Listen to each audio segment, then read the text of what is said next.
Amazed about how he was able to recall so many things from his early part of his career in the Army. I want to tell one story that affected my life in the Army. And I spoke about this at they had a big thing. I belong to a chapter of the Battle of the Bulge in Picatinny Arsenal.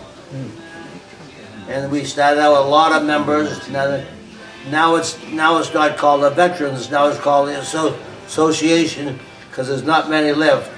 There were 6 of us that spoke, 6 or 7. I was one. But there's one instance that I told that affected my life in the Army, and that was when I trained in Camp Carson, Colorado, at the in the foothills of Pikes Peak. We did 6 months, and then we finished our training and got on a train. We didn't know where the train was going to go. Hopefully we would go west. Hopefully we would go east rather than west. West would mean I'd be fighting the Japanese. East would fight the Germans. I wanted to fight the Germans. I had no desire to fight the Japanese. We got on boxcars full of hay, but that was luxurious, especially when you went through.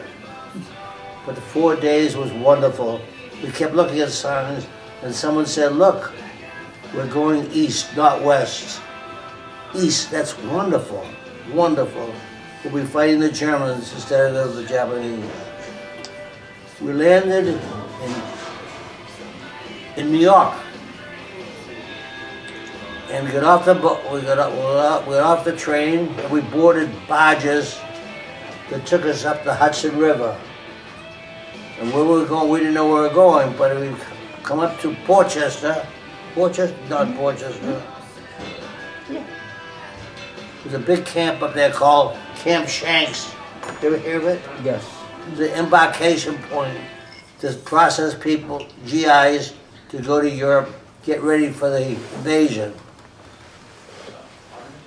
I climbed the hill with my duffel bag and laid it down on a bunk that was bare, no mattress, and I started to unpack my duffel bag, getting ready to set up to sleep for the night.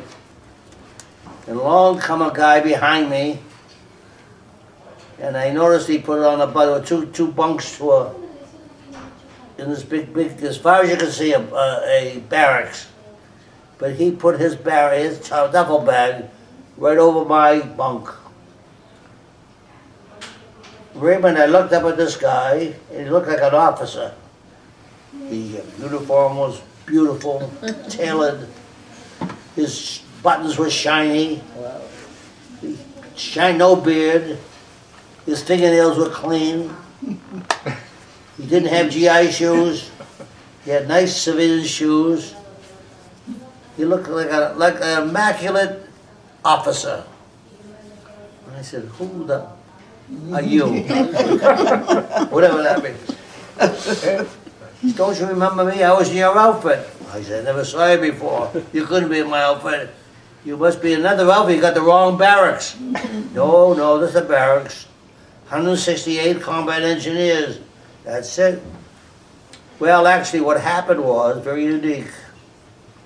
The very first day, people started to listen to his story.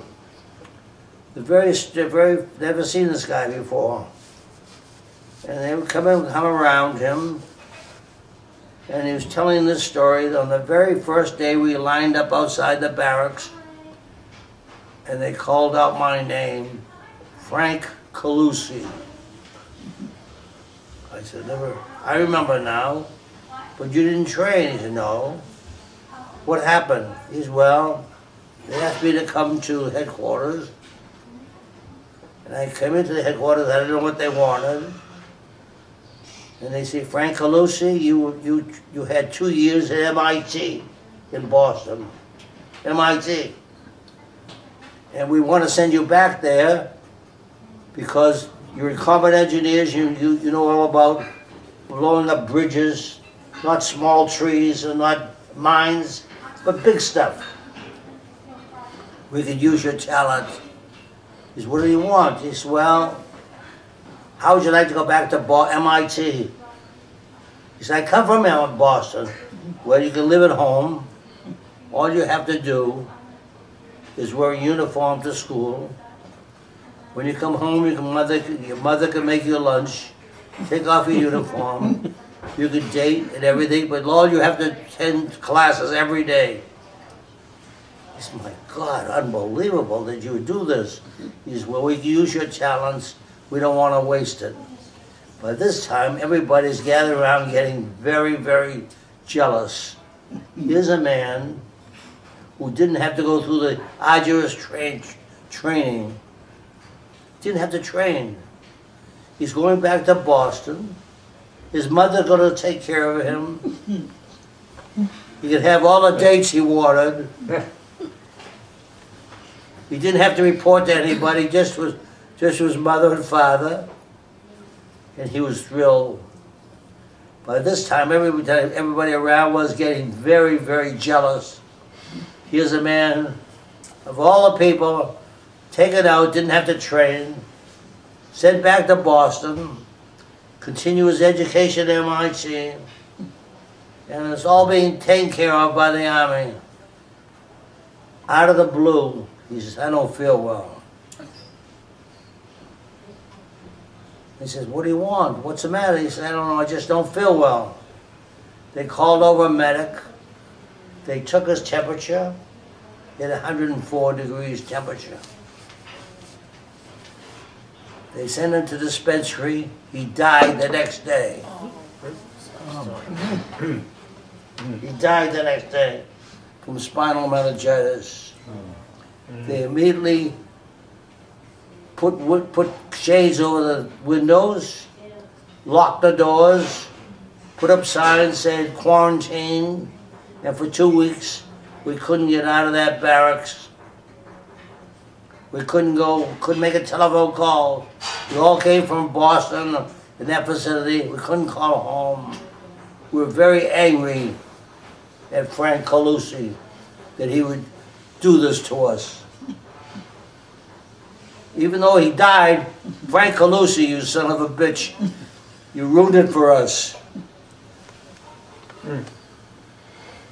Well, that's at a reunion, a number of years later, the company clerk, who was very, very clever, said, I have to tell you guys something you never knew, but you owe your life. You owe your life to Frank Calusi. Why do we owe our life to Frank Calusi? Because your unit, our unit, the 168th Combat Engineer Battalion, was slated to go in on D-Day and take the mines off the beaches, and a unit had to replace you. That unit, the 289th, was wiped out. And you have to say a prayer to Frank Calusi. And to this day, I say to Marilyn, I say a prayer to Frank Calusi for saving my life. Wow, that's quite a story, Quite a story. Quite a story. Yeah, let's take a minute now, look at the menus, and then put our order in. Because we're here for lunch, not dinner. Good job. Although I did at one time, while we were marching, I kicked with my foot the snow, and underneath was something that looked like what's the vegetable that looks like a little mushroom, green, forget, whatever it was. It was growing, it looked green. I grabbed it and threw it into my mouth. And you're still here to talk about it. Huh? You're still here to talk about it. Oh gosh! But you were mentioning trains. You were mentioning trains before. This one was funny. We were on our way. This was in Germany. On our way up to the front, to join the troops. I was Which unit? What unit were you going to join? General, 106? in Patton's Third Army, the 6th Armored Infantry Division. So we're on our way up to assemble with them. We had landed on Omaha Beach. Now we had to move us. They had to move us fast to catch up with the troops. And so we were on this train. The train pulled off to the side to allow a passenger train to go by. In other words, there's a war going on in the country, but the war train, you put it aside while the civilians are able to go through their train. Here's your soup. Anyway, anyway, so we're on this train, and it stops. The big door swings open, and one of the guys spots in the distance, that looks like a tavern. Yeah, let's go over to it while we're waiting. Second what? A tavern. Tavern, liquor. A bar. A tavern? A bar. Tavern. Tavern, a bar. And we said, let's run over to it and we'll see what. And so we went there. And I don't know if anyone has ever, anybody here ever drink Calvados? Yeah. Calvados, I think It's apples. Yeah, it is. It's liquor. But it's so powerful. It is Very powerful. It's powerful. It hits, it's like an explosion in the war itself, like a bomb just fell, and this one fell into your stomach, and it radiates throughout. Anyway, we said, we'll take a chance. We ran over to this tavern that we could see. We said, well, we'll have a drink, and then we'll hop back on the train again.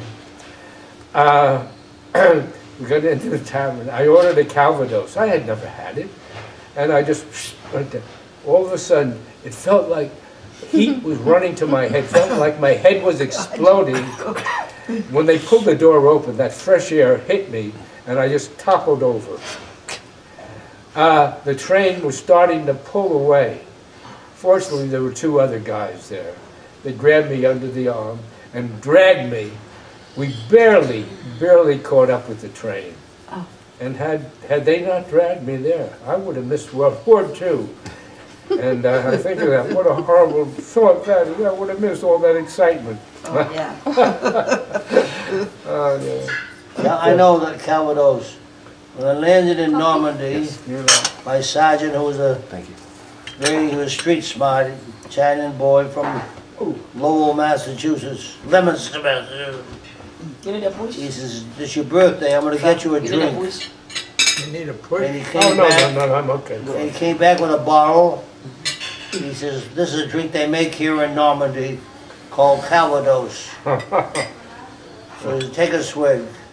I took 2 swigs, 3 swigs. I started to vomit all over me. I could not. To this day, I can't smell it without knowing that feeling. It's very powerful. They find out you have to. Raymond, you have to. What do you call it? It has to be matured. Yeah. The apples. You can't just drink it cold. Can't be fresh. Now you tell me. You're right. Oh, that.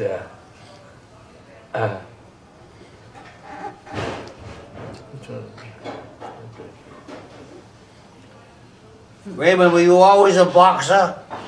No. What made you be a boxer? Did you fight as a kid? Yeah.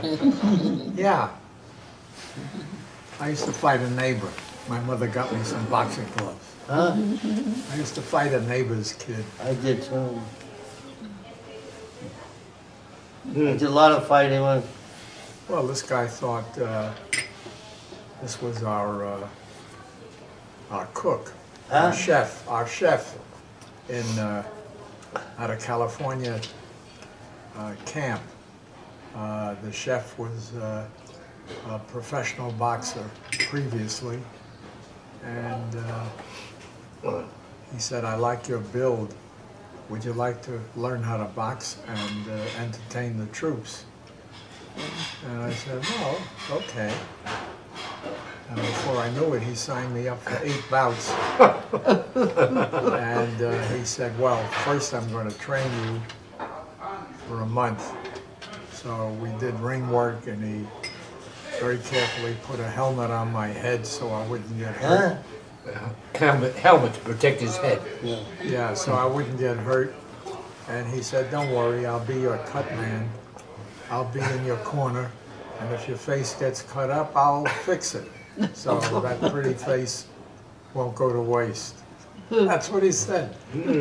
So I had 8 fights, and I did well. I knocked them all out. Wow. 2 by TKO. They couldn't get off the floor, and You KO'd the guy? and eight of them were, 6 of them were motionless. Yeah, they were out.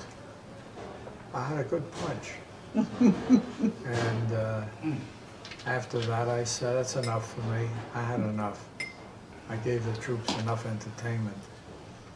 And he said, well, they came in droves because they thought they'd see an officer get his head knocked off. But it was a mistake. You knocked their heads off. Didn't you ever give thought to going professional? No. No. Well, they not. All those knockouts. I don't know. Would you ever defeated? Well, I only had 8 bouts, that's it, in my life.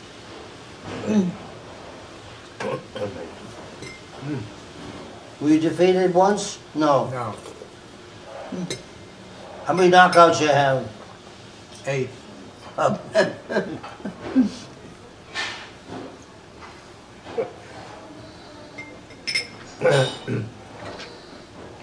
This was not a real boxing match, but it was a fight.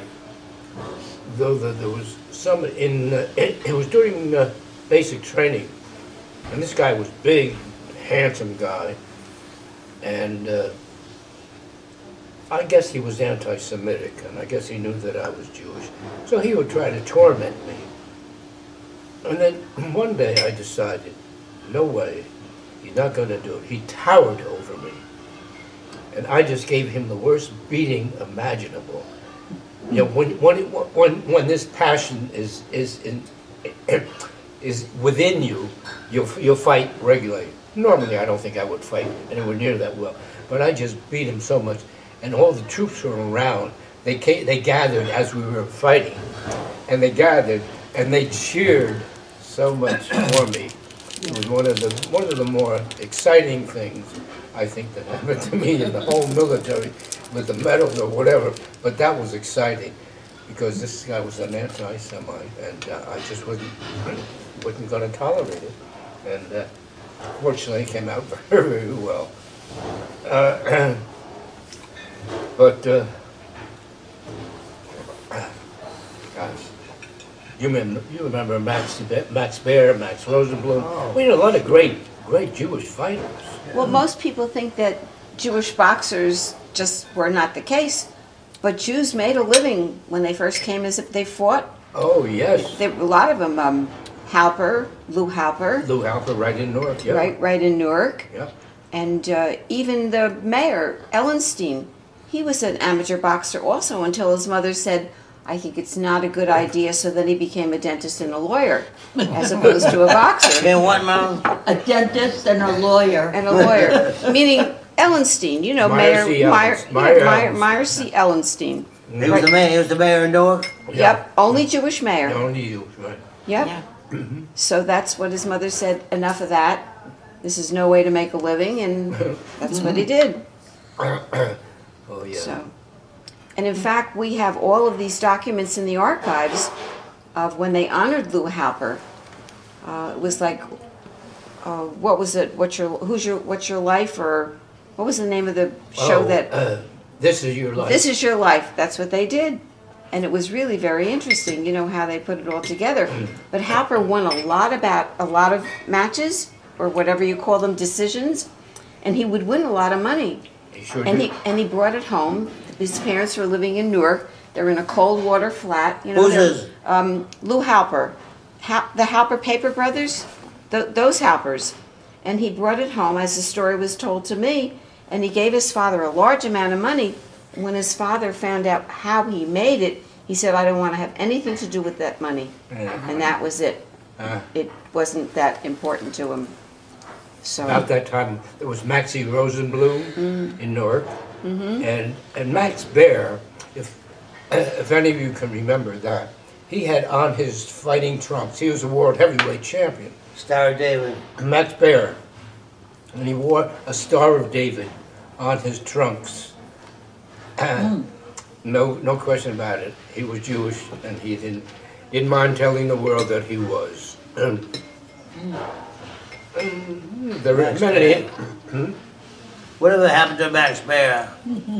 Well, his son became an actor. He bore a son. His son became an actor, Max Baer Jr. Right. But You remember him from TV? Yeah. What? Max Baer's son became an actor. Yeah. And he was also known as Max Baer.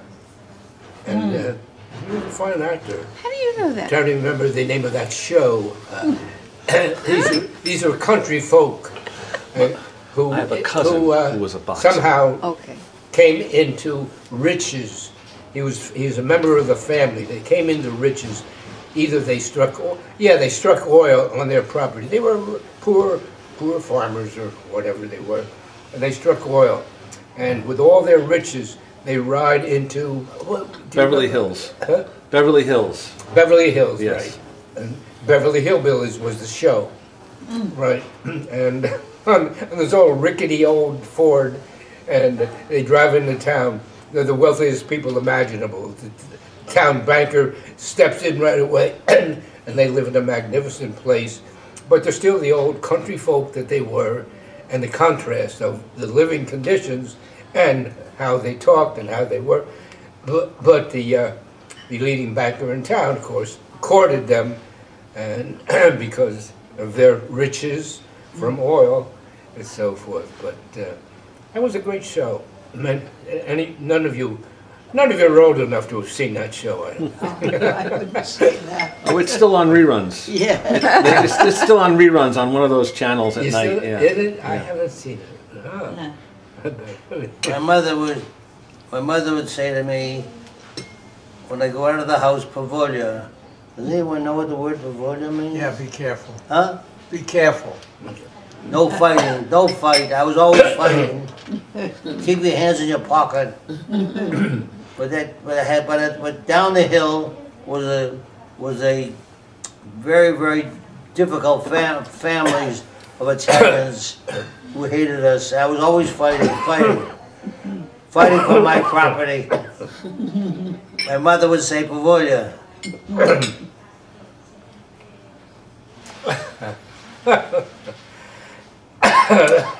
What area of Boston did you live in?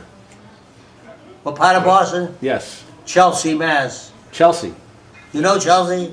No, my family is from originally Roxbury and then Milford. Roxbury. Well, that was the other part of the Jewish community. Yeah.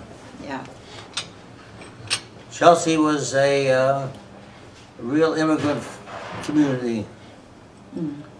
And my father was my mother came over as a teenager, and she sewed buttons for $3 a week. Wow. And she met my father, who was a carpenter, and we lived in a tenement in downtown Chelsea. And then for some reason, he found a house that had been owned by the mayor of Chelsea, right next to a Catholic church, and he bought it. And he fell off the roof one day. But anyway, he fixed it up so that my sister moved in there.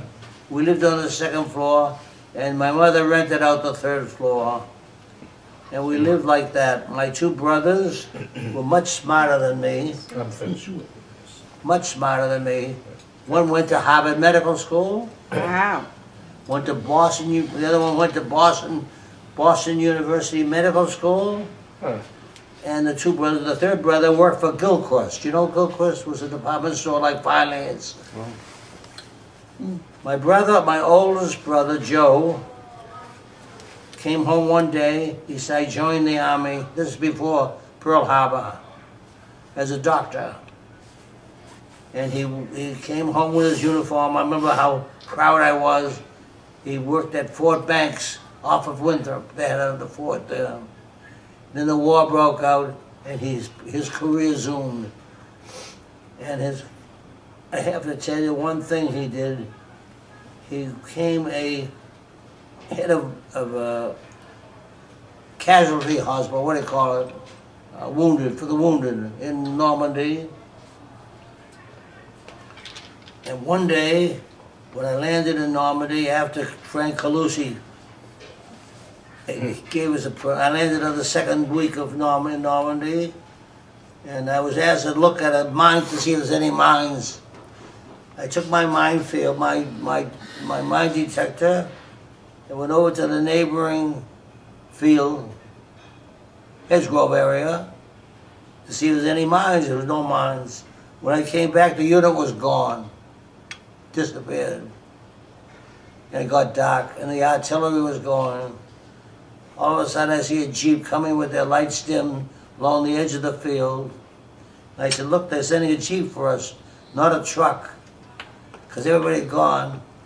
Out stepped the Jeep was my brother. How'd you know I was here? He said, I know where every unit was. I just took a chance. And we sat down on the edge of the field, and he said to me, you've got to keep your head down. Don't try to be a hero. But I want to send you to college. Well, I didn't need it after all, but he was my mentor, my brother Joe. He rose up in rank. He was a full colonel. He ran a hospital, a combat hospital, and served in the war and the Korean War. Went to in Korea, and he died a few years ago. My oldest brother. Was he pleased with your career running Beth Israel? Huh? How did you come to run the Beth? I mean, you were for 40 years, you were the father of the Beth. And I can tell you how it changed its name. Don't quiz me now. But after the war. You really interested? Huh? Oh, sure. When I came home, I hadn't been to college. I was not the greatest student. And getting into college was very difficult for me. I didn't have good marks. Besides which, all the men that came back, some of them had already been in college, they got priority. And the kids who were great students had priority. And I looked at different places.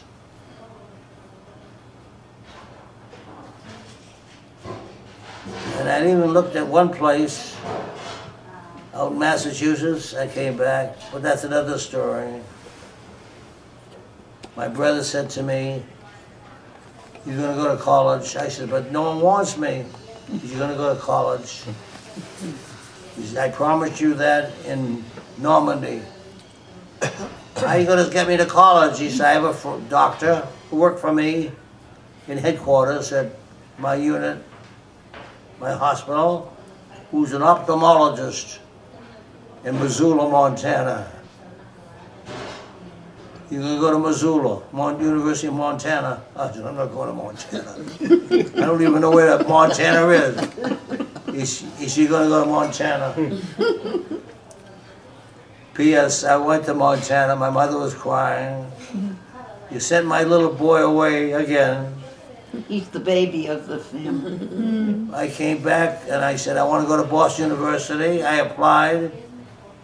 And Marilyn was going to Keene Teachers College. I had met Marilyn. So we both applied to Boston University. And I was going through the line to go through accelerated, you know, how you accelerate the courses. Yeah. And there was a man in uniform, Raymond, a man in uniform. And he says, next. I said, I don't want to talk to you. He says, don't you want to get $26 a month? $26 a month? I can't believe it. Why do I have to do that? He said, all you have to do is go to one class a week in uniform. I'm not going to wear a uniform. Wear a uniform to class, you can take it off. But one day a week you have to wear the uniform. what do? You gotta take one class of ROTC.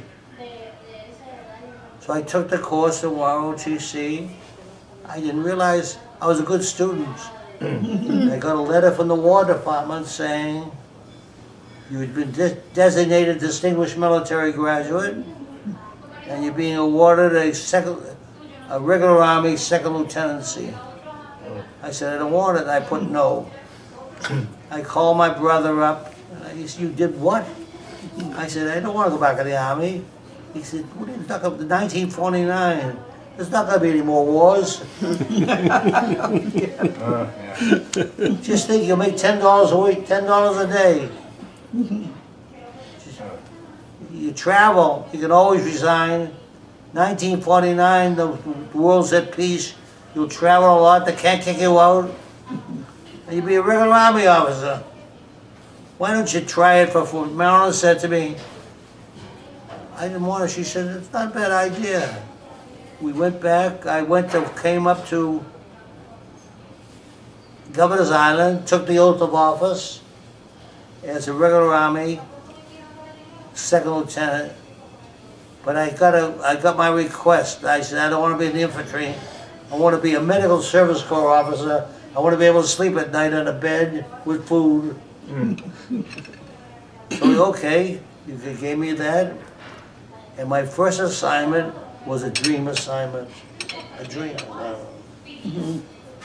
I swore in at Governor's Island, and they said, you've been assigned the first assignment as a second lieutenant, regular Army, at Walter Reed Medical Center, and since you studied phys ed, you'll be an athletic director.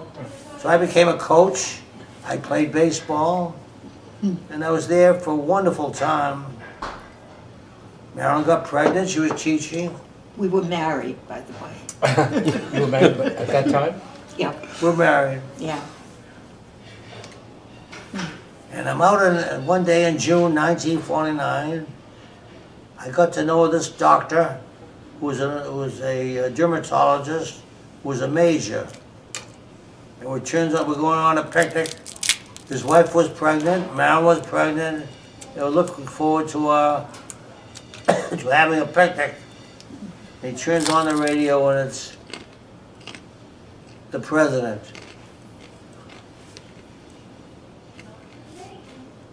We're announcing that the Russians or North Korea invaded South Korea, and he is declaring a police action, not a war, but a police action. So he says to me, Carl Weller said to me, I wonder how this is going to affect us. I said, I've already been in combat, they're not going to touch me. He was gone 2 days later, shipped out. His wife was pregnant. They don't care. So, goodbye, Carl, I'll see you. Have a good time. And for 4 months I stayed at Walter Reed. I went to Boston to a wedding.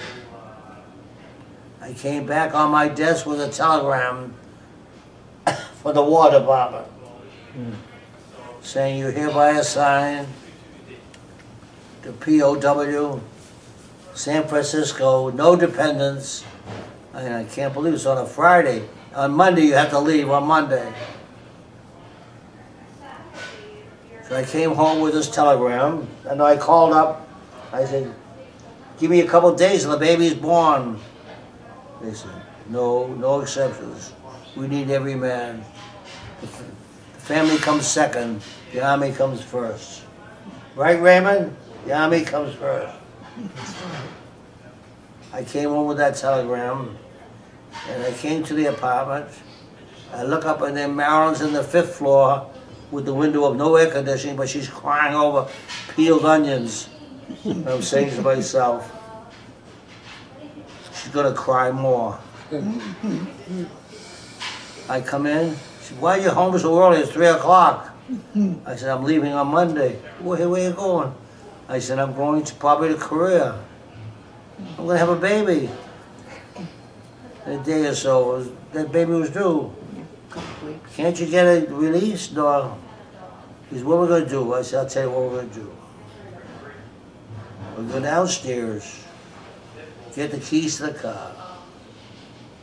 We'll go downstairs, you get in the car behind the wheel, I'll get in front of the car, and you run over my legs. She's kidding. I said, I'm not kidding. She said, we don't know how to do it. Monday I left. We went to the airport. Her family came down, took her home, and I found myself on a boat going across the Pacific for 14 days. I get to Pacific, and I'm in a repo depot for people replacements. And I hear my name being called. I said, gee, they must have had a baby. I get there, it's Carl Weller. Carl Weller. Carl, where are you? He said, I'm in Japan. I thought you were in Korea. He said, I was in Korea, but I got wounded. How did you get wounded so fast? He said, I couldn't tell the difference between incoming shells and outgoing shells.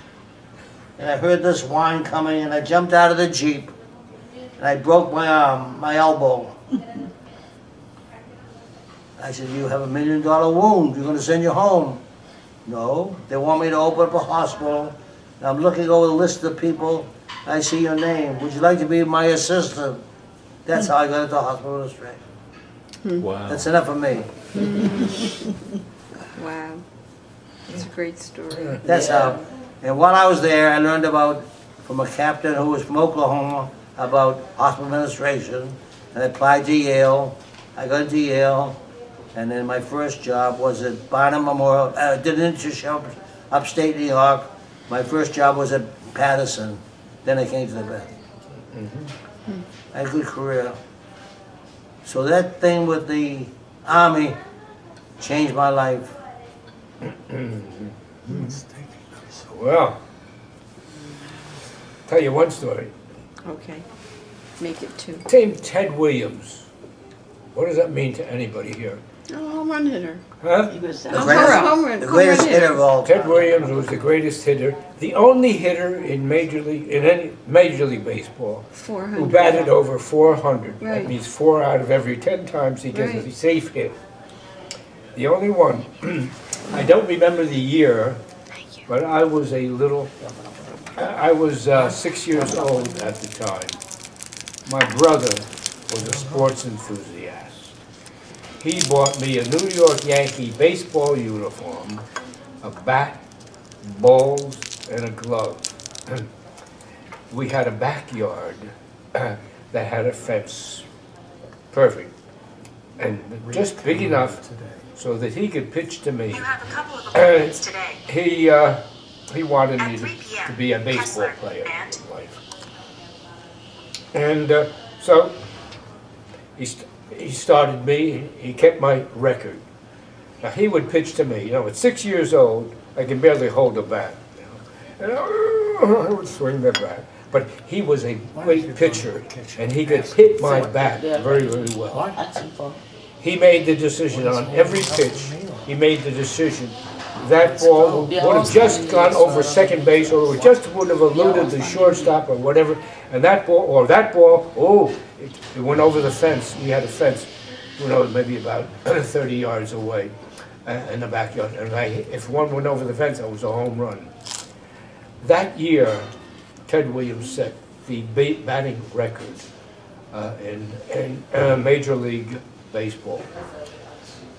The last game of the season, his batting average was .401. Nobody had ever hit 400 in a season. His teammates told him, Ted, sit out this game.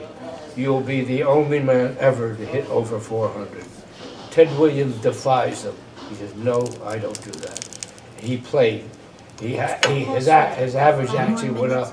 No, I think he was just at 400. Went up 1 point. He got 2 out of 4 or 3 out of 4 that day. So he took that challenge and he made it. But that year, I had a higher batting average than he did. evening. And so my brother, he made, he determined safe hit, whatever. But I did beat out Ted Williams. So that's something that I have lived with most of my life. That I am really, it's not Ted Williams. The batting champion that season was Bob Max. Okay? So just remember, Okay. you heard it direct from the What champ position, what himself. position you play? What position? Oh, I was a very, very good fielder. I was a center fielder. I roamed the outfield very, very well. Not a great hitter, but a wonderful fielder. And we had a great, we played sandlot baseball, then we played league baseball, and we had really a good team. We played good baseball. Had a good high school coach who coached us on this. Where'd you grow up? Where? In South Orange. Really? You ain't local. Yeah. And but we had teams, and as I say, I played sports all my life. I played football. I was a little kind of small for football. Like the ice you there. And I played that too. And the last game I played happened to be a semi-pro I don't know the name. game. We actually got paid. I think I got 50 cents. Thank We you. played in the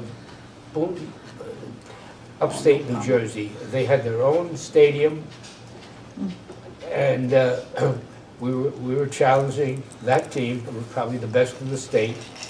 We were a fast little club. When I went out for football at Westside High School, Coach Joe Liddy took one look at me. He said, "Kid, get out of here. You'll get killed." I weighed 135 pounds. He said, "You'll get killed." So I belonged to this athletic club.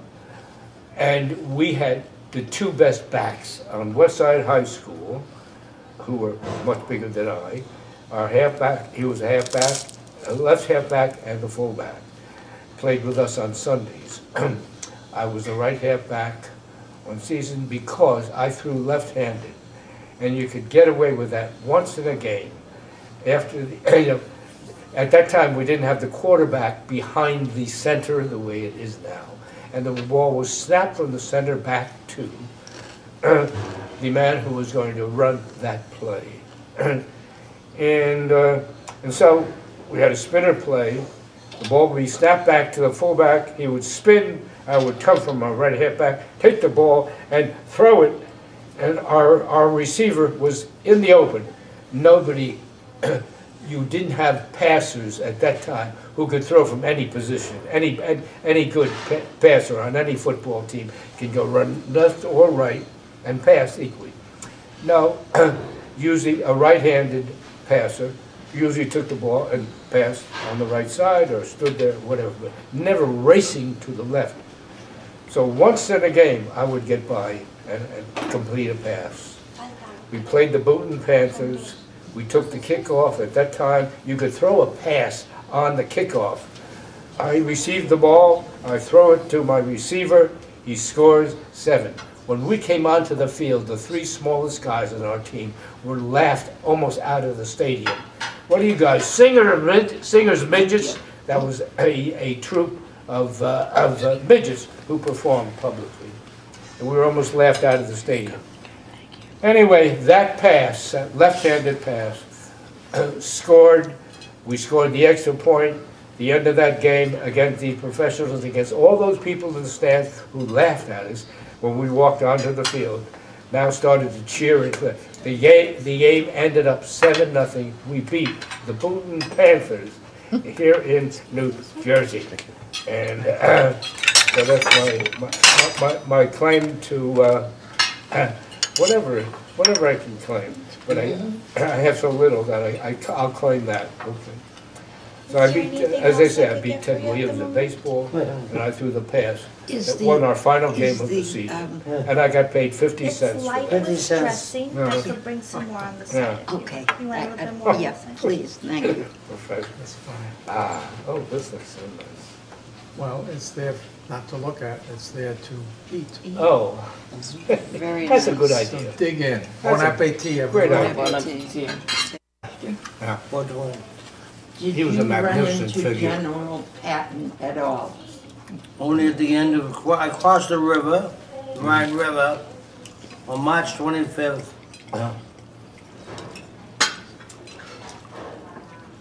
And I was the only one that crossed the river 3 times. Crossed the river 3 times. Everyone took off. And I came back the second time. I laid up on the embankment all wet. And the company commander, a new company commander, go and kicked me. He said, we have to go again, I need somebody. I said, I went twice. No one ever went twice even. He said, you're gonna go again. So 2 boats went across.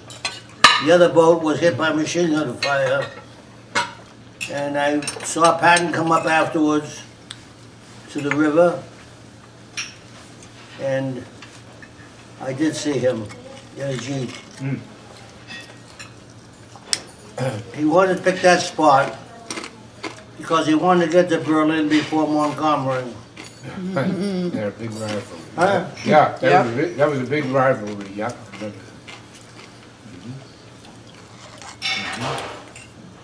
that. So did he? Well, he saved me from jumping from a plane in a parachute. They, it's a long story, but cutting it short, they found out that I was very good in high school in languages. So they wanted me to learn Hungarian. I can't hear you. They wanted me to learn Hungarian. And so I didn't know this at the time, but they sent me to Indiana University where I studied Hungarian for 3 months, Hungarian culture, but they didn't tell us what for. Where did you go? Where did you go? Help me up. Indiana University. Where? Indiana University. University. And I studied Hungarian, and at the end of 3 months, I spoke it fluently. So when we came back, we went to an airport, and I said, now can you tell us, why did we study Hungarian? They said, well, we want to drop you guys into Hungary, and we're going to mess up the Germans behind the lines. And I told them my gag line, if you take me to the 4th floor of any building, I get dizzy. You expect to drop me from an airplane? So the captain there said to me, well, I tell you what, we'll jump together and I'll hold your hand. Big deal. So somebody said, get ready to board, and but I'm not even trained. Well, we'll train you on board. And so we're just about to get into the plane when the pilot rushes out and said, mission scrubbed. And God must have heard my prayer. And he said, I just got a wire from Washington. General Patton went through Europe so fast that if we dropped you now, you'd be dropped in front of the lines, not behind the lines, where we wanted to drop you. So, mission scrubbed, and I didn't have to jump. I was lucky. Michael, when he went to Israel, Linda, Yeah. I said, whatever you do, don't go into combat arms. Become a medic, quartermaster. Don't, if you're going to, you're going to go in the service, don't be a hero. Okay, Dad. I heard later on that he joined the paratroopers. I said, how could you be a paratrooper? You're afraid of heights. When I took him, as a kid, I used to take him on in Boston to the beach and put him on a roller coaster. He'd be crying. Couldn't stand it. Get me off, get me off. So when I saw him a couple months later, he was a paratrooper. I said, Michael, how come you became a paratrooper? I thought you were scared of heights, because I'm still scared of heights. How can you be a paratrooper and be scared of heights? How many times did you jump? He says, once. I said, only once as a paratrooper? That doesn't sound logical. He said, no. The rest of the time I was pushed. Hey.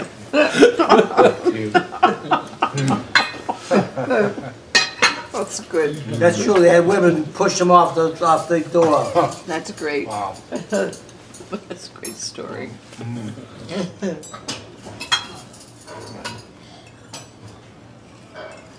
How long has your son lived in Israel? Huh? How long has your son lived in Israel?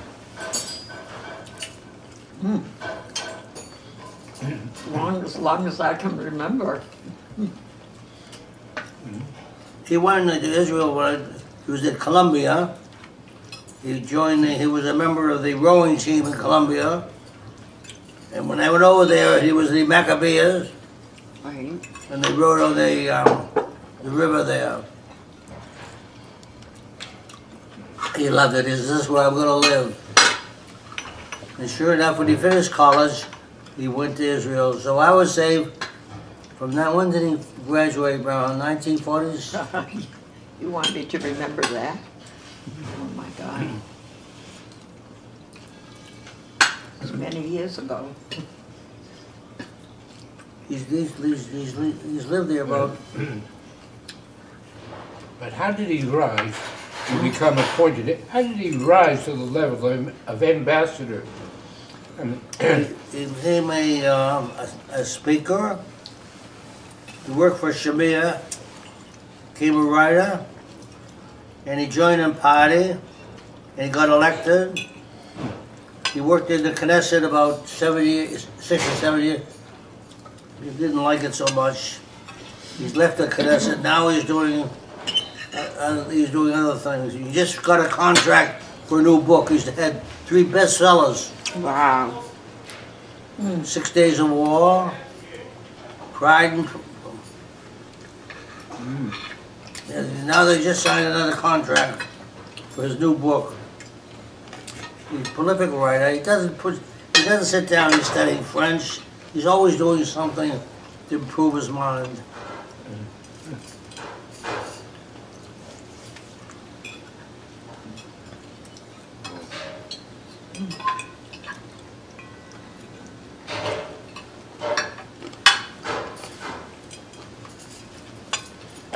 Well, if he wants to debut his book, Huh? if Michael wants to debut his book, we would be happy to host him through the Jewish Historical Society right in this community. What do you want me to do? Host. And that, Linda is offering to host his book launch when his book is done. Okay. Huh. Nice. wouldn't that be something? Be still my beating heart.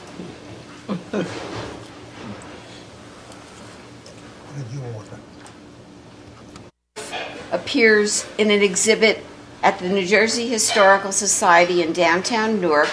It includes his military experiences, his professional life, his community life, and all of those things that compose a lifetime. And so we're now going to debate tomorrow, taking a look at what Henry got from whatever sources they were, to see which ones we would put and add to the exhibit, because when we did the exhibit, this had not happened. Right. So that's what will happen. So you know, and you know he'll be by you 3:30 tomorrow for the purpose You're of a gonna be picture. Certainly. Oh. Oh, come! Are you kidding? Without you? It Oh doesn't no, happen. no, no, no, Without no. him. No, no, no. You know what? You know what? Without Linda, it do you know? does nothing. Do you know what Henry said about you? He said there isn't anything that I would not do to please Bob Max. Who said this? This is Henry. He is the executive director of the New Jersey No, Historical no, Society. no. No, he is the veterans. He Oh, is veterans, sorry. the Jewish He's War commander veterans of the in Summit. The Jewish War Veteran Post Yep, in Summit. in Summit. Yep. So it must have taken an awful lot of time to just beat those, you know, I don't know how he got they know, because they they know that these are the kinds of things that you award on Miss. specific occasions, Right. and you were the specific occasion. I have yet to talk with him. You're lucky if you got a Can I change the Well, that's return cappuccino? call. No, because I called him 3 times, Maria, left can I get a check? and then you gave me a Sure, different what would number, you and like? that's the one, and then he got a hold of me, so I emailed him Do you certain want a things. cappuccino still? Yeah. And he got in touch, thank you so much. He got in touch with the mayor of Summit, because I'm still trying to get a home for this outdoor furniture. It's just like, who's on first and what's on second? You know- What? Bob says that I have to find a place Thank you. to put my war room. But I'm thinking about it. Where can you Yeah. put it? Well, because you want to have it in its entirety. You don't want it like bits and pieces. So no. I actually started to think about it. Where?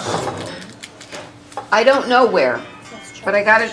Maybe I'll talk it over even with Lou. But I think it should stay in this community.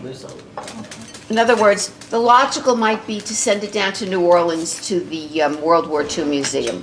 Not really. lost. It's lost, and there's just so much else that's there. I know, I'm a member of that museum. I am too, What? of the World War II Museum. I am. Well, Have you been my there? my life story is preserved there. In fact, I am told I'm the only person whose life story is preserved in both the United States, the National U.S. World War II Museum in New Orleans, and in the Holocaust Museum in Washington. Because the Holocaust Museum, of course, does not take war stories, but they treat it as a survivor, because of the treatment that I got, which was akin to, in fact, it was worse than the Holocaust survivors, except for those who went to the death camps and made the final sacrifice. But other than that, the treatment I had as a slave laborer was much worse than all those who were in the Holocaust Center. So the Holocaust Museum accepted that, but they would not accept it as a war story, though. But they took the whole thing, and it is there. And they wanted the exhibition to be in Washington, and just as we mentioned about having it in wherever it was, Louisiana or something. It would be lost there. New Orleans. New Orleans, yeah. I was there last year. Well, No, I'll it would pass be lost there. No, it I'll belongs pass in the this community around. here. This is the picture when I went to the museum, to the World War II Museum, when I went up the Mississippi to do the Civil War battle sites. This is the curator of the World War II Museum, and this is me presenting your book in person to the World War II Museum. I probably never shared it with Where's you. that, New Orleans? In New New Orleans, Orleans, New yep, in New Orleans. It was, I mean, really, it was a That's how remarkable. the book got there. That's You I hand delivered it. Don't you have FedEx? Huh? Don't you have a FedEx number? Didn't I deliver it? I- Yeah. Yeah, that's how I it. do remember, yeah. Yeah, no, but that's your book, and that's the curator of the museum, and he was nice enough to come down. I told him all about it, and he said, "I'm really pleased that you thought to bring it by." I said, "And by the way, I just didn't come from around the corner. I came down from New Jersey." He said, "Well, we do get people from New Jersey." I said, "Well, this is a good thing." Well, Yeah, they got me. And they got you. That's right. I was there. That's beautiful. And they said that's the second largest museum in the world.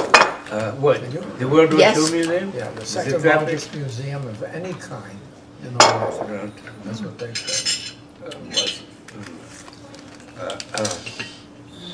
Oh. Who's that guy? He's a curator. What's his name? I gotta think about it. I've got the name. I got it somewhere. I got the name home, but no,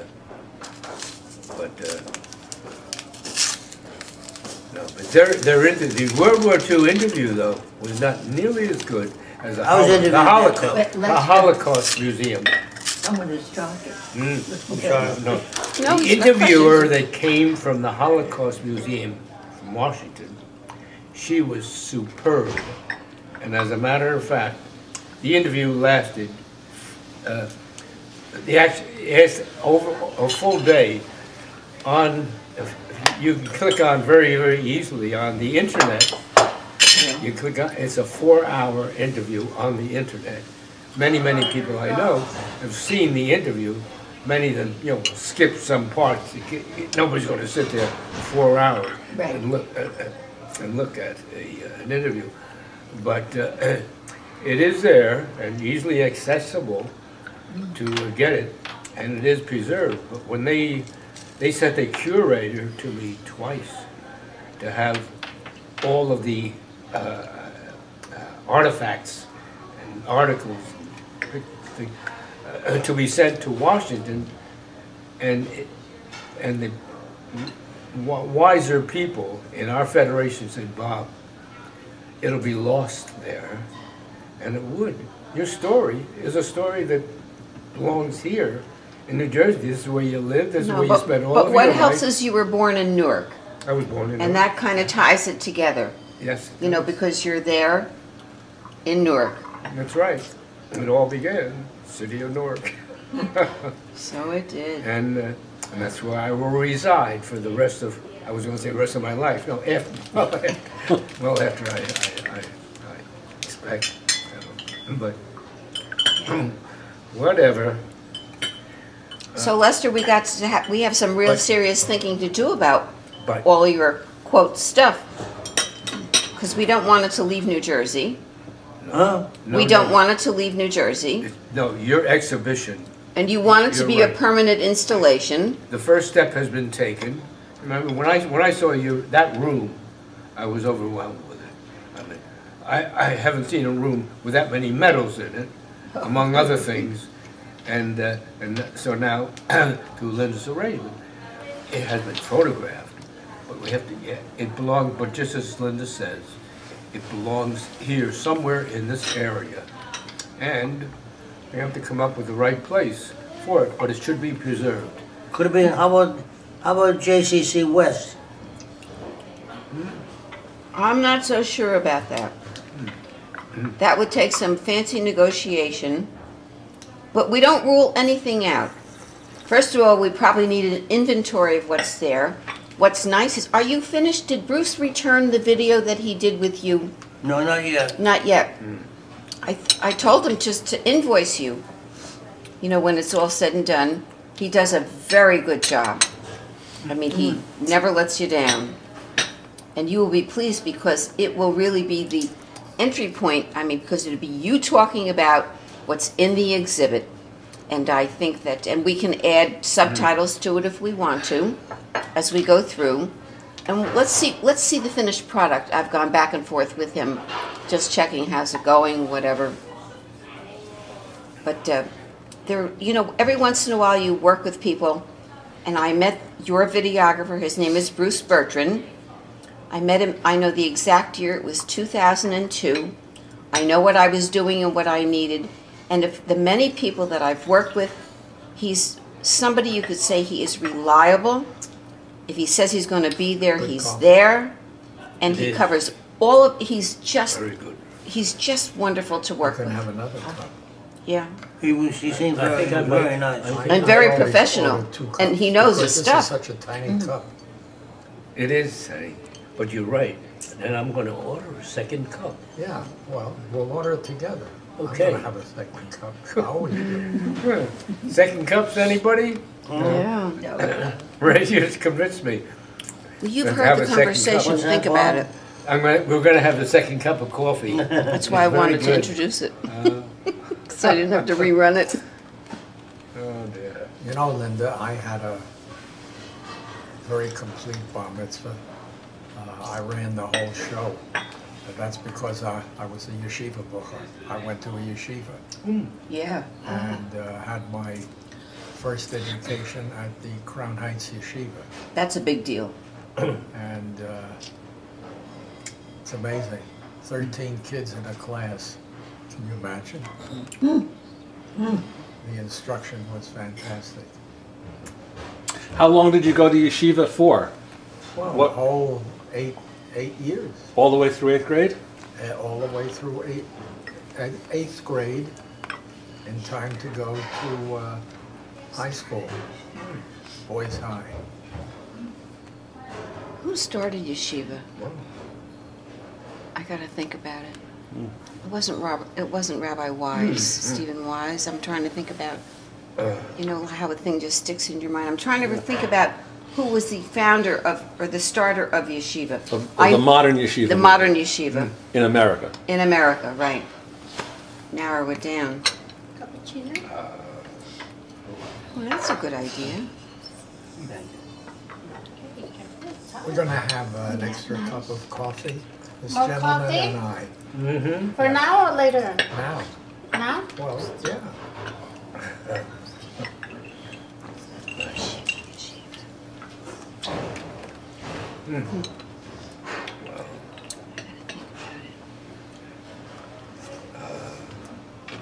Here's something interesting, because it's interesting to me. You know, I wrote the Bamberger book. We'll start that. Did you ever? Did I ever? But here's the thing. I hate to think about it.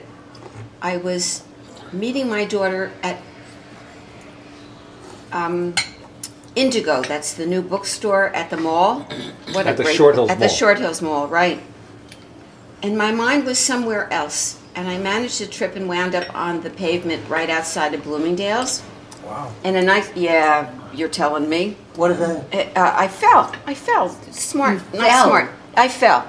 Oh Number my, what? I didn't hear that. Well, it's okay, nothing wrong with it. I missed what she said. I fell. She fell Oh, right fell. So a nice outside. young couple came along, and they picked me up by the elbows. And you know, for those of you who know me, I am what you would call a little chatty. So I thanked them profusely.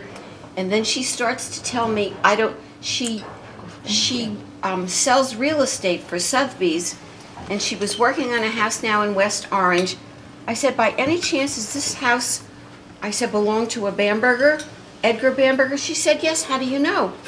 And I explained briefly. She said, well, I'm related to Louis Bamberger. I said, you're a what? And she is. She is. Her great-great-grandfather was Louis Bamberger's brother. Oh my. And all this is happening in the parking lot of Bloomingdale's. And they walked me into the store to make sure that I got there safely. And I said to her, you know what? I appreciate it and that you told me all this. I gave her my business card. Her name is Katie Chazen. And she emailed me. And I said, you know what? To thank you, I'm going to send you a copy of the Bamberger book. So it went out in the mail. And she can read about her great-great-grandfather because he's in, what are the law of averages? I keep thinking Bamberger's looking over me because the story goes a little further.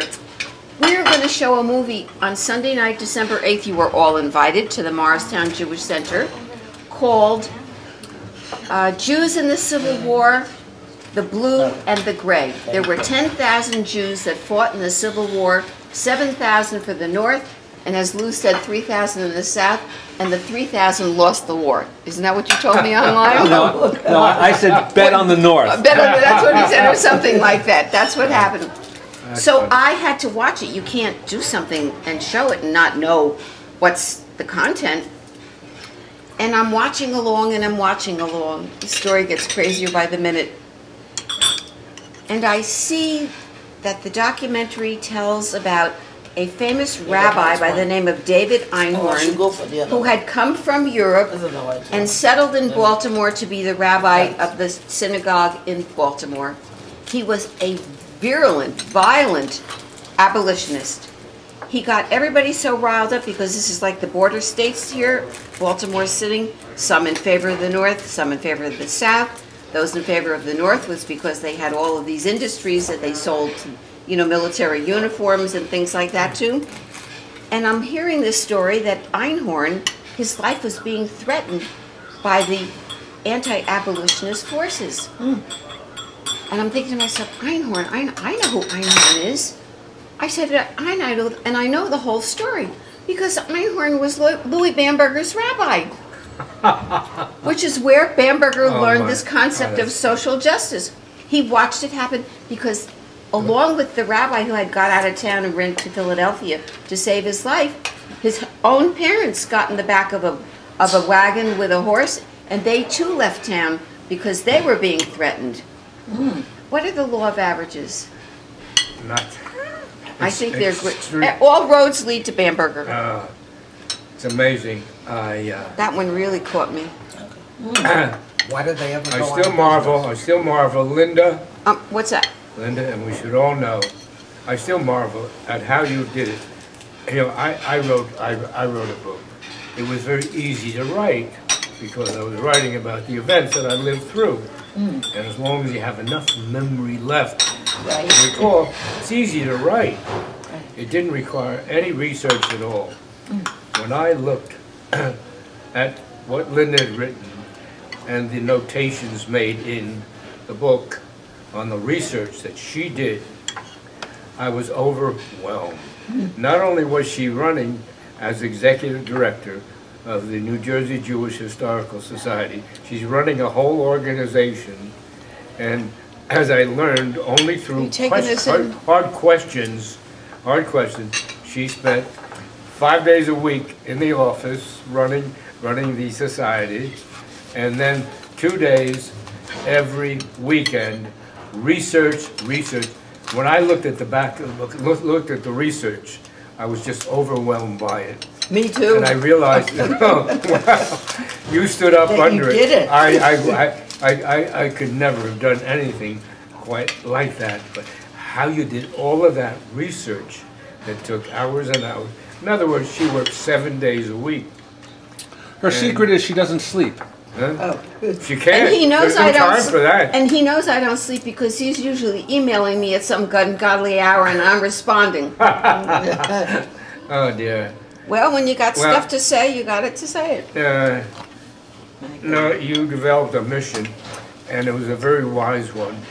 I don't know how many people would ever have thought, would have researched and known enough about Louis Bamberger. There was because nothing. he kept his name out of everything he did. He didn't want credit for anything.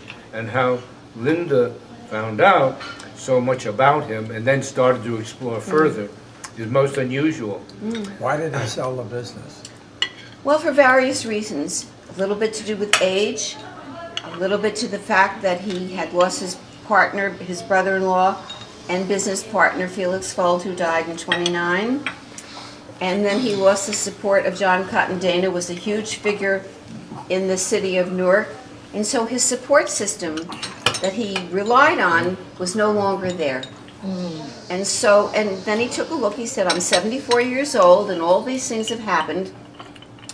And he said, I think it's time to sell. Now you would think the fourth largest department store would take forever to negotiate some kind of a buy-sell relationship. But the Strauss family, who own Macy's and still do, they and Bamberger were close friends. It was a good match because it was the same department store industry together. And they took their demand or request to Lehman Brothers. You should pardon the expression after what happened with Lehman Brothers. We're all suffering possibly from it today. In 10 days, just 10 days, they negotiated the entire contract, and Bamberger sold his store. Somebody said 25 million, but when you put it all together, he sold it for $40 million in 1930, just a few months before. 1929. 29. A few months June, before. June of 29. That's right, June 29 of 1929. And the rest is just history. But I often wondered if Bamberger knew that the market was going to take a dive. Well, he seemed to know those things. And he didn't take the profits and put them in the stock market. No. So when the crash came in 29, he was not exposed because he didn't take the proceeds from the sale and put it in the stock market. He invested in other things. Yeah, well, that was smart. I know, and those other things were the kind of things I think that drew Linda and so many others to the fact so many buildings in the city of Newark he put his money into, but not his name, right? You can't find his name even on a garbage can anywhere.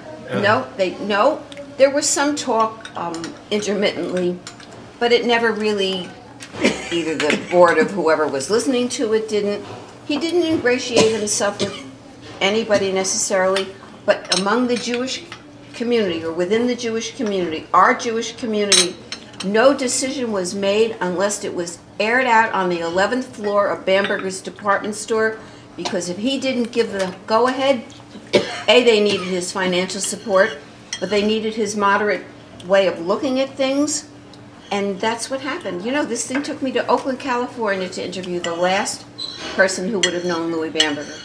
Last person what? The last person who would have known him was living in Oakland, California, and it's called Buy Airline Ticket and Go Visit. Did you ever talk to that person?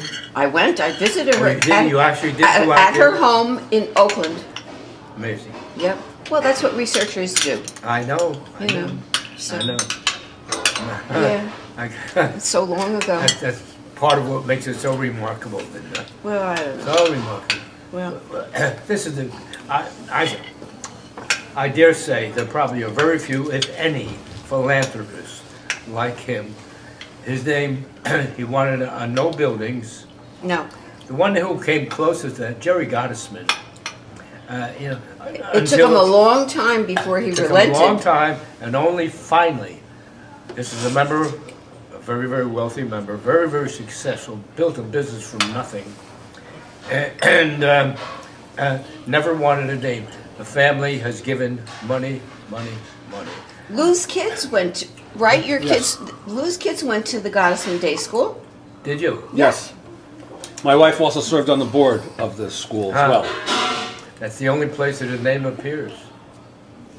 And Gottesman? would not allow it. Yep, I used to sit Gottesman. and talk with him a lot when we had Yom HaShoah observances in Newark. And was after young. the event, I sorry? would sit and talk with him. This was a guy who he had one parking lot. His family left him one parking lot next to Penn Station in Newark. He built it up into a national chain. And not only that, but became an expert and advisor to many, many organizations Really? as a result. Yeah. Louis.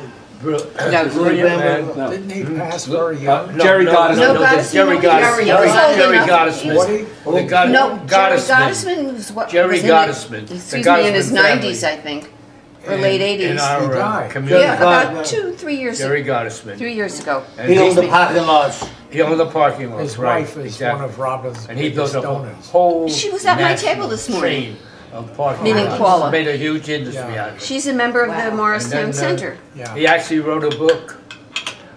Never wanted it published. In a way, sort of like it was like a Louis personality. It was very much like Louis Bamberger, invested out of his heart. Never really was looking for any glory, and it's just the, as you say, just the recent school where his name was put on the building.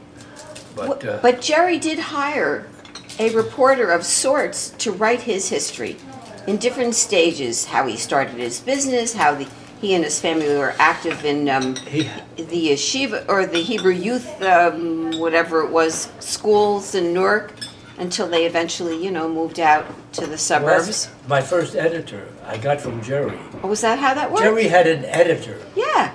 Yeah, and it was at a conversation that I had with him that he said, I don't know, either he suggested to me or I told him I was thinking about writing a book, and he sent her to me, and she became my first editor.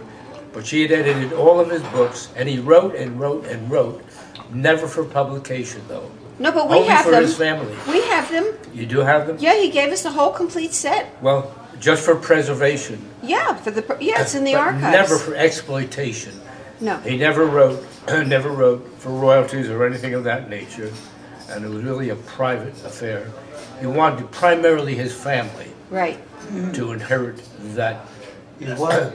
He wanted his family to know what his experiences were in building a great network of businesses, and never sought publicly publishing the book. But he did have an editor, and the person who was my first editor was the same person. He had recommended her to me, and she was very good. And that's how I got to write a book. Thanks to Jerry Gottesman. Well, that's it. And the one person that he did respect in the city of Newark was Charles Cummings. Yeah. Cummings was Newark's historian, and he was also the sidekick of Philip Roth, meaning Charles Cummings. Cummings was? When Roth wrote a book, he took Cummings aside. He referred to him as his hero, meaning Roth called him Cummings his hero, and that Cummings would do the research for things that were basically historically accurate. And that's how that relationship, developed. So, Newark has got great history. I think so. What do they call them? Newarkophiles or something like that. I think it's a great, and I'm hoping that it will continue on the path that we see now. It's coming back some, quite a bit. I'm hoping I so. will tell you, Newark in the 1930s, when I grew up in Newark, was one of the great cities of America. And I think Louis Bamberger, in his way, was a part of that. He made the What city. he did for retailing throughout the country. I can never forget the trips down into Newark as you approach downtown Newark, coming down either South Orange Avenue or whatever the other street was. All you could see Central. Bambergers, and on the roof of Bambergers, W-O-R. Yeah.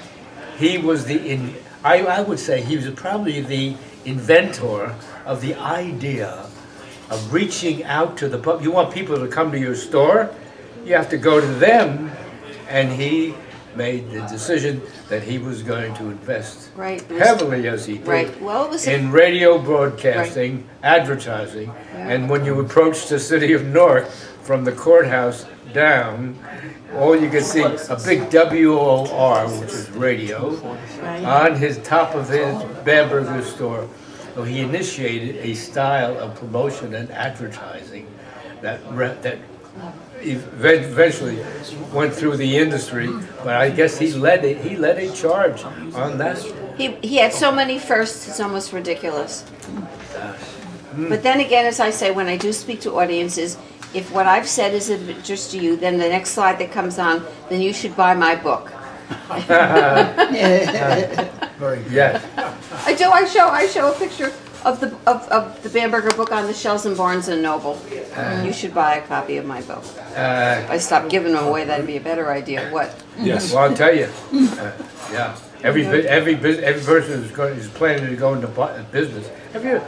Every college student that's studying a business course should read the primer.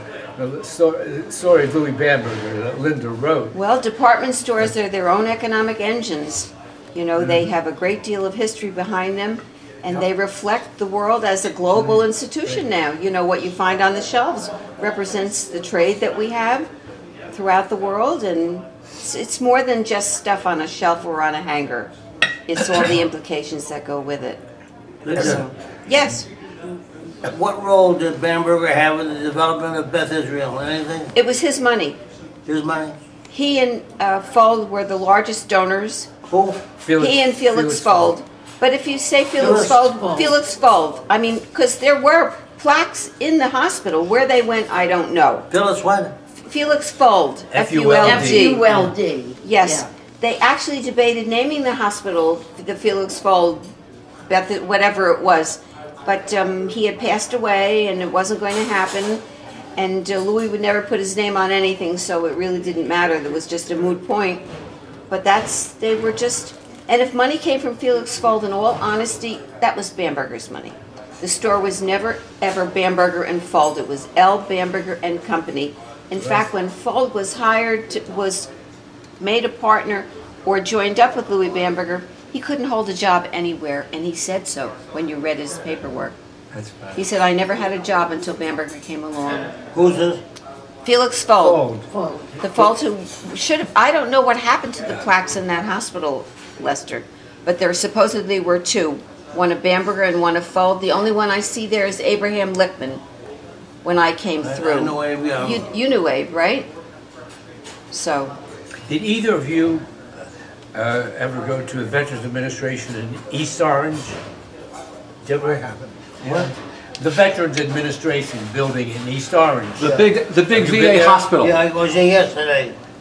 What is that? What was that building? Well, the building is on the property that used to be Bamberger's estate. Bamberger's estate. I didn't know that. You're Yeah, they walking into knocked his you're house working down. into Bamberger's estate. Right, the United States Army bought the land, and the house disappeared. Not the army, the veterans, you mean? Well, it was the United States Army that purchased it in '53 for the purpose of the Veterans Hospital. Now, did you ever come across a fellow who works there? His name is Rick Cannell. He works at the Veterans Administration there. He works with the veterans, but I guess you don't stay around long enough for anybody to maybe... He's in a different division. Oh, yeah. Yeah. Oh, right, I guess. Yeah. Right. So, gentlemen, I have a question for you. As we're wrapping up, since dessert and coffee is done, my question for each of you is, the war obviously had tremendous impact in all of your lives, in each of your lives, as well as for the country. What final thought, what closing thoughts do you want to share about your experiences, about your life, about what you saw the country go through?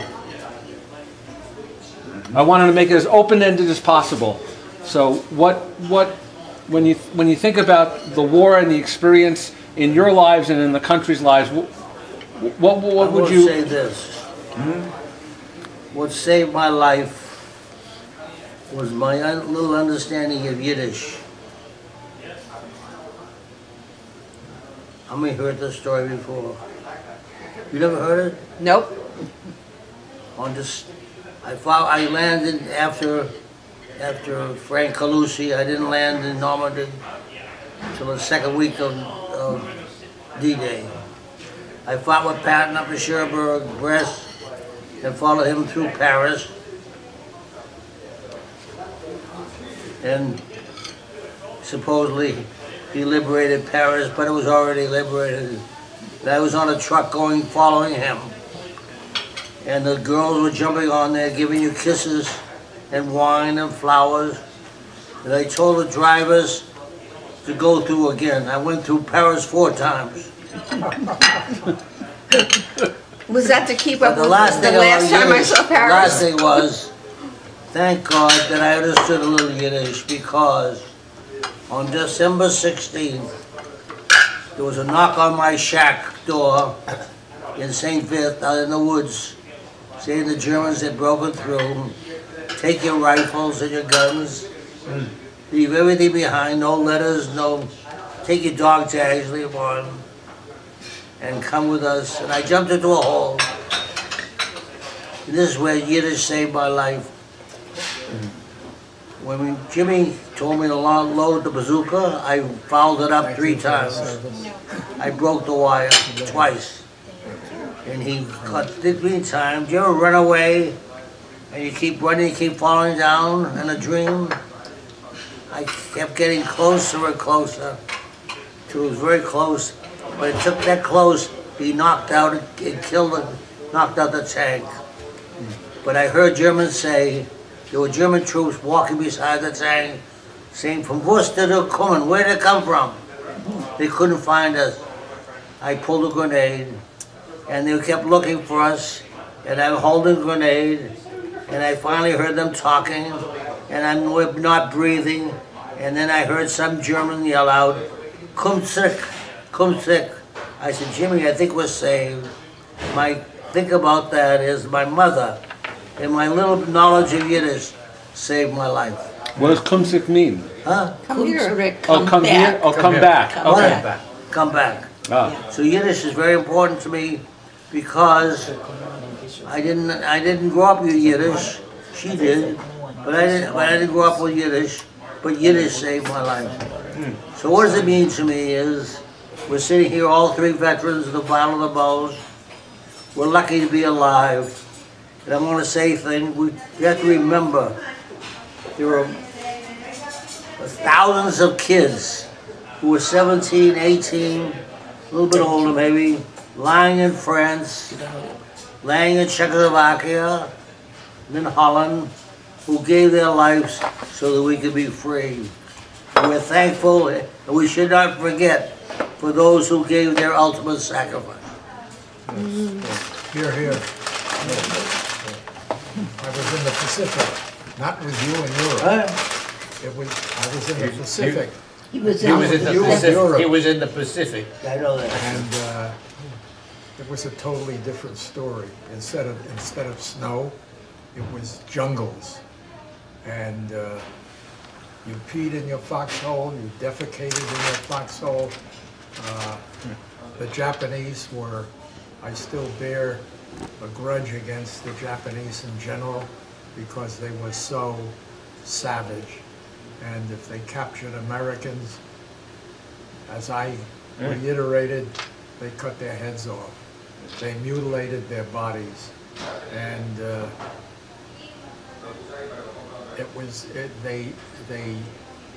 the march, they got prisoners and did a forced march with them. And you know, our dear president gave a talk the other day on Veterans Day, and reiterated one story which I thought was very complimentary to Jewish people, and that was the Germans captured a group of men, and they went over to a sergeant, a captain did, German captain, and said, I want you to give, and he pointed a gun at his head and said, I want you to give a command for all Jews to step out of line.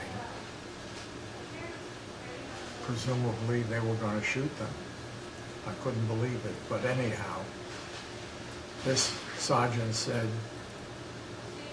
we are all Jews today. And he gave a command and everybody stepped out of line, Jews and non-Jews. And the captain was so frustrated, he put his gun down and walked away. And I think this was such a tribute by a non-Jew to Jewish people and brotherly love. And that's what won the war. All religions working together to defeat a terrible attacker like Hitler. And That's one of the great stories that comes out of the war. yes, Yep. it's one of the greatest stories. Right. Great story. Yeah. Right. So, Oh. All right. do you guys ever dream? Several months. Do you dream about any of your war experiences? I do. Oh. What kind of dreams do you have? Well, I didn't. Yeah. All of this was buried in my head. And for the longest time, I didn't say a word about it because I didn't remember. And then I had a dream one night, honest to God, and it all came flooding back to me. And the next morning, I started talking about what I went through and my life in the Army, and told my wife at the time, and it keeps flooding back. I'm sure there are certain parts of my experience that I haven't recounted to anyone, or I haven't even been able to remember. But I do remember one outstanding fact, and that is that the Japanese were so interested in dying for the emperor. Everything was for the emperor. And that is what caused the delay in dropping a bomb on Hiroshima and Nagasaki. They didn't want to surrender, and that was because they wanted to honor the emperor by their death. It's the same thing that when I took a platoon to Hokkaido, the northernmost island of Japan, right after the war. We went there as occupation troops, and hiding out in one of the caves was 7 or 8 chaps who didn't hear about the end of the war, didn't care about it. They just wanted to kill Americans in honor of the Japanese. And they killed a number of my people, including the sergeant, that just to my left, if I had been over to the left 1 foot, I wouldn't be here today. But he was killed instantly by machine gun fire. And so we got to them,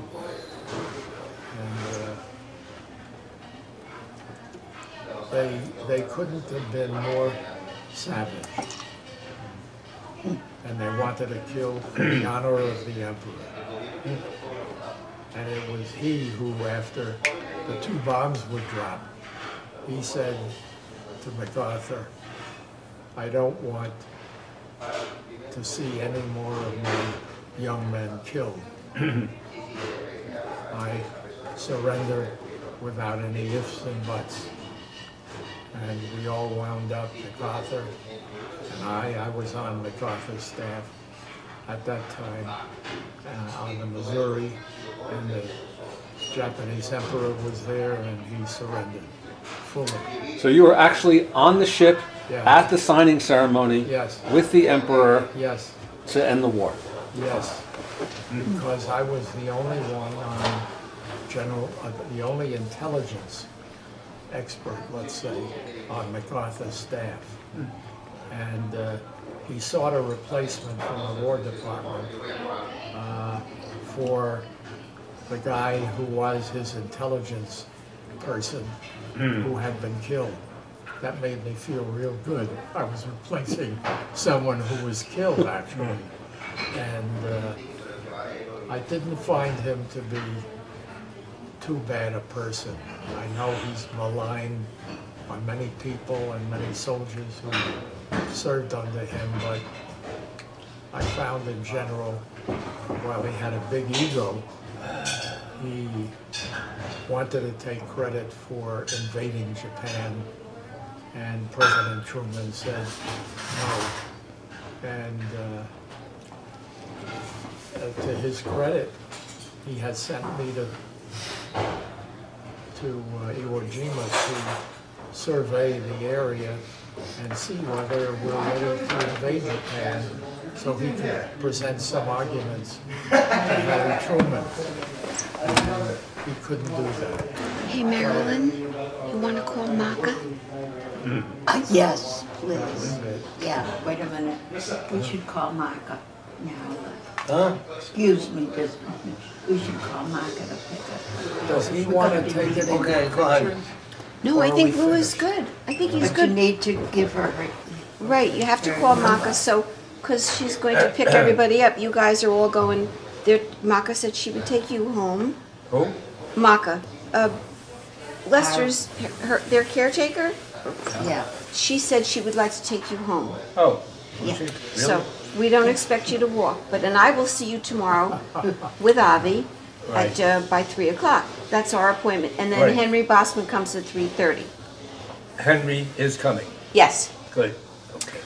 So Bob, what final comment do you want to make about your experience and how the war affected you and the country, and what you want to say as a final comment? Good question. That fits right in with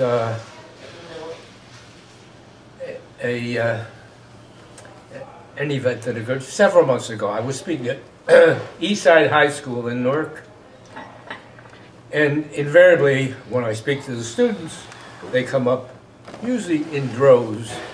I am probably, in fact, I would say unquestionably, the most photographed individual in the state of New Jersey, because the girls, these are high school students. They're Yes. so impressed. Oh my gosh, World War II, slave labor. Well, so they get very excited about it. The girls come up in one section, the boys in the other, and the girls particularly, but the boys also.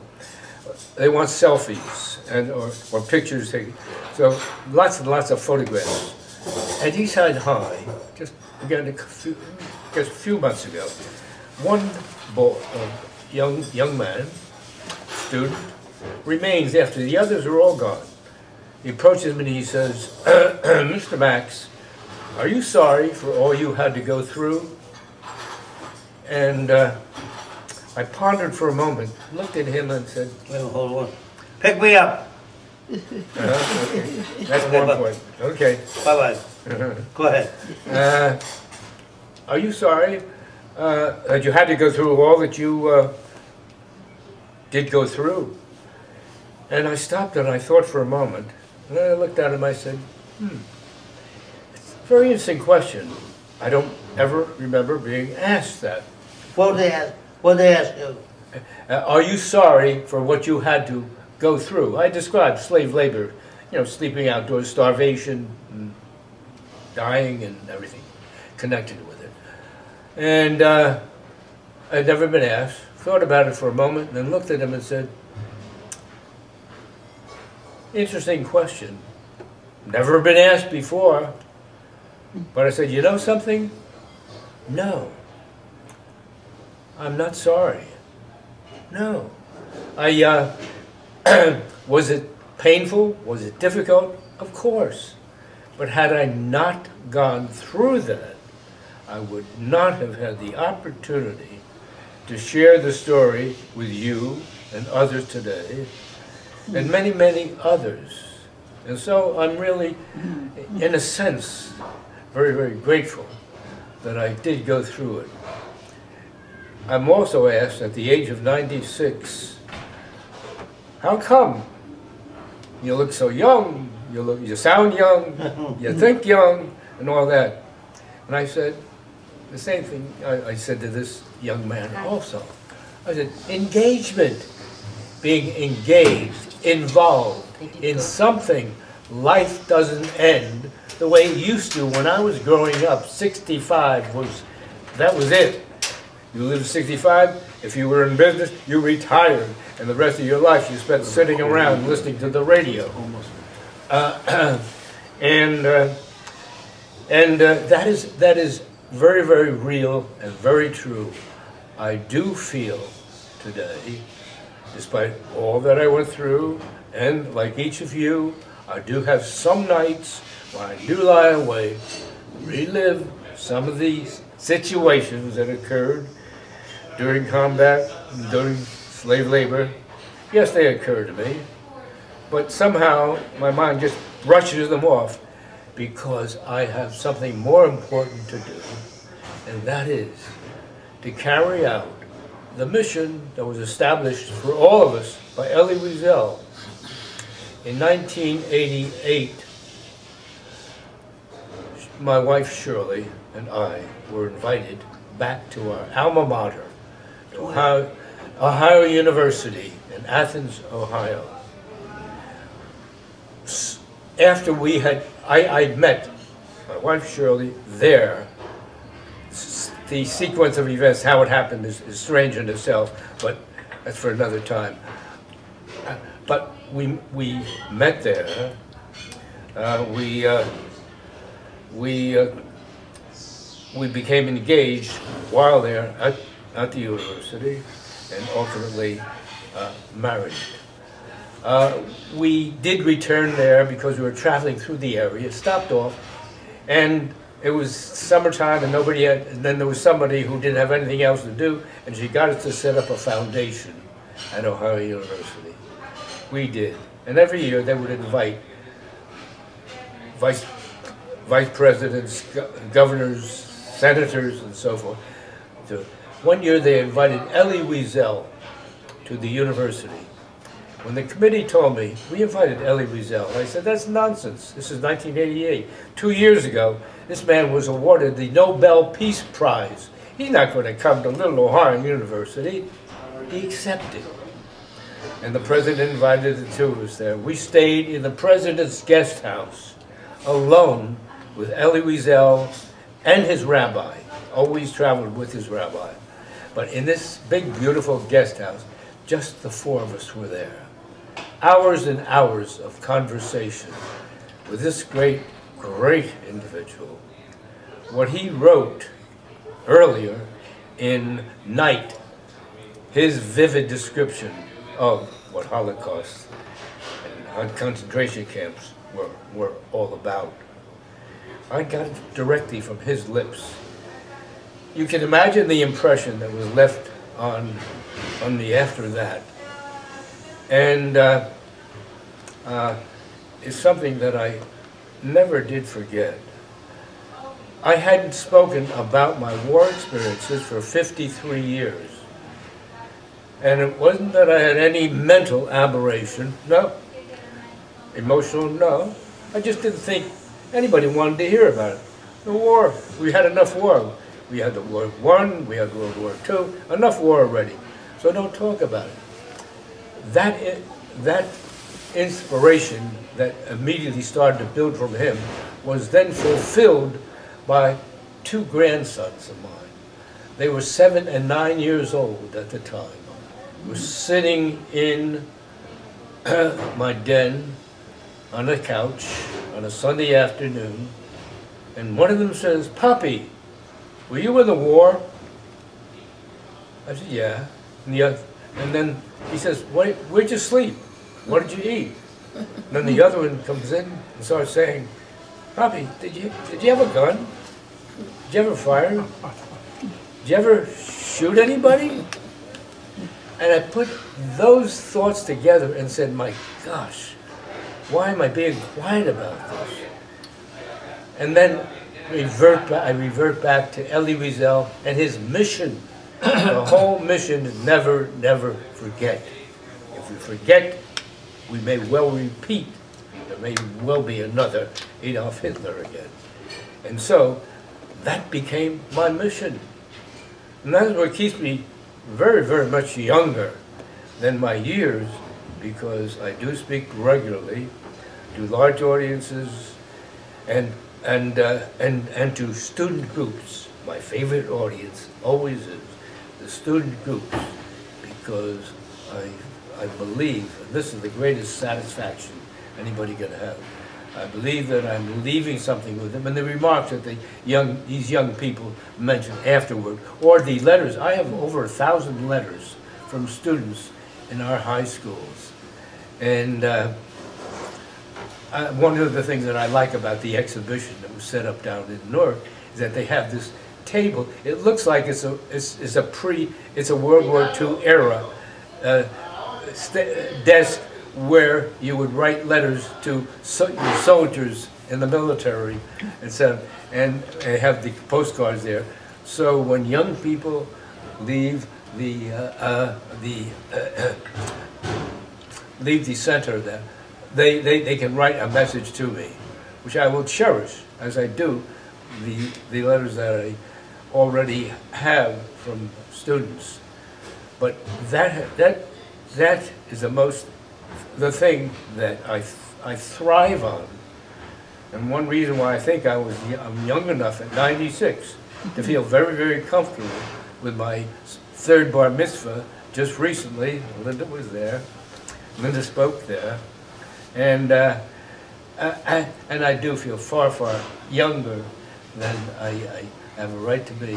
But again, it's because of one thing: mission. Whatever it is, and I don't care if it's stamp collecting. That's fine, because there's certain stamps that you're going to keep looking for that have great influence historically and so forth, and that keeps you going. But to have something, Linda is the kind of person who knows that every day. The only reason she got her book completed was that every day, and I'm sure this is correct, she knew that she was on a mission, and she knew that when she got up that day, there was work to be done, and she traveled far and wide to get her research and to write it all, and that's what I mean, and that is the strength of what World War II, with all of its terrible, terrible consequences. That's what it did for me.